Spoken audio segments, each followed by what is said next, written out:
Praise the lord. Have a blessed day. ప్రియ సహోదరి సహోదరుడా, మీకు కృప అంటే ఏంటో తెలుసా? కృప అంటే అర్హత లేని చోట అర్హత పొందుకోవడము.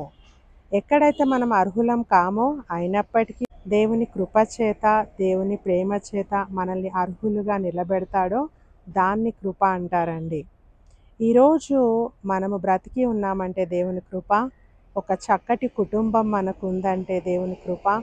చక్కటి ఆహారం భుజిస్తూ ఉన్నామంటే దేవుని కృప. మంచి ఉద్యోగంలో స్థిరమయ్యామంటే దేవుని కృప. ప్రాణమంతట్లో క్షేమంగా వెళ్ళి తిరిగి వస్తూ ఉన్నామంటే దేవుని కృప. చక్కటి సంతానం ఉందంటే దేవుని కృప. అన్నీ అండి, లైఫ్లో ఉన్నవన్నీ కూడా దేవుని కృప చేత మనం పొందుకున్నాము. మనం అర్హులం కాకపోవచ్చు, ఎలిజిబుల్ కాకపోవచ్చు, కానీ ఆయన ప్రేమతో ఇవన్నీ మనకిచ్చాడు. ఎంత గొప్ప దేవుడు ఆయన. ప్రియ సహోదరి సహోదరుడా, దేవుడు సౌలు పట్ల కృప చూపించలేదంట, కానీ దావీదుకు ఆయన కృప చూపిస్తూ ఉన్నాడు. వాక్యం చెప్తా ఉంది, 2 సమూయేలు 7:15 చదువుకుందాం. నిన్ను స్థాపించుటకై నేను కొట్టివేసిన సౌలునకు నా కృప దూరమైనట్లు అతనికి నా కృపను దూరము చేయను. సౌలుకు నా కృపను దూరం చేశాను, కానీ దావీదుకు నా కృపను దూరం చేయను అని దేవుడు చెప్తా ఉన్నాడు. కృప దూరం అయితే ఏమవుతుందంటే జీవితము అంతమైపోతుందండి. కృప దూరం అయితే ఏమవుతుందంటే ఇంకా తర్వాత ఆలోచించుకోవడానికి కానీ, తర్వాత వాళ్ళ పేరు కానీ జ్ఞాపకంలో ఉండదు. వాళ్ళు ఒక మంచి స్థానంలో ఉండి అనేకులకు మాదిరిగా ఉండరు.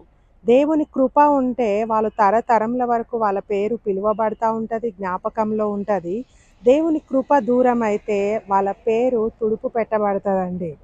ఈరోజు మనలో ఎవ్వరం కూడా సౌలును జ్ఞాపకం చేసుకోము, కానీ దావీదును జ్ఞాపకం చేసుకుంటాం. దావీదు తప్పు చేశాడు, దేవునికి దూరం అయ్యాడు, పశ్చాత్తాపడ్డాడు. అయితే దేవుడు ఆయనకు తన కృపను దూరం చేయలేదు. ఈరోజు ఆయన కృప నీ నుండి నా నుండి దూరం కాదు. తప్పకుండా ఆయన మన పట్ల కృప చూపిస్తూనే ఉంటాడు. అయితే మనము దేవునికి అసహ్యమైన వాటికి దూరంగా ఉందాం, పాపానికి దూరంగా ఉందాము. అప్పుడు దేవుని కృప వెంబడి కృపతో ఆయన మనల్ని దర్శిస్తాడు. ఈ లోకంలో బ్రతుకున్నంత వరకు గొప్ప సమాధానం, సంతోషంతో ఆయన మనల్ని నింపుతాడు. God bless you. మీ ప్రార్థన అవసరతల కొరకు దయచేసి కామెంట్ బాక్స్లో మీ యొక్క ప్రేయర్ రిక్వెస్ట్ తెలియజేయండి. మేము మీకోసం ప్రార్థిస్తాము. మీకు పరిశుద్ధ గ్రంథంలో దేవుని విషయంలో ఎటువంటి డౌట్స్ ఉన్నా, క్వశ్చన్స్ ఉన్నా దయచేసి మాకు తెలియజేయండి. మేము మీకు జవాబిస్తాం. God bless you.